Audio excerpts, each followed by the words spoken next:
2024 সালের 9ই মে বিয়ে করেছিলেন টলিউডের জনপ্রিয় জুটি আদ্রিত রায় ও কৌশাম্বী চক্রবর্তী।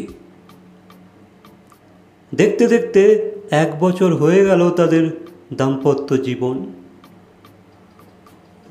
বিয়ের প্রথম বর্ষপূর্তির আগে বড় চমক দিলেন তারা।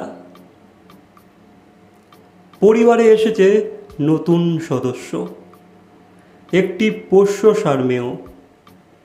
কৌশাম্বী সেই খুদে বন্ধুর ছবি শেয়ার করেছেন, যেখানে দেখা যায় আদ্রিত কৌশাম্বী ষাঁড়মেয়কে আদরে ভরিয়ে দিচ্ছেন। ক্যাপশনে তিনি লেখেন হ্যাপিনেস।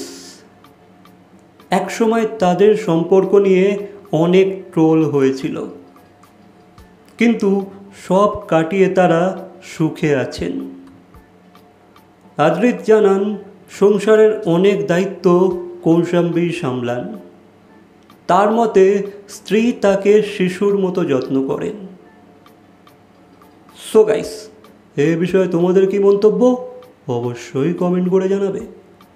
ভিডিওটা ভালো লাগলে লাইক, কমেন্ট, শেয়ার, সাবস্ক্রাইব। তো দেখা হচ্ছে পরবর্তী কোনো ভিডিওর সাথে। Till then, by.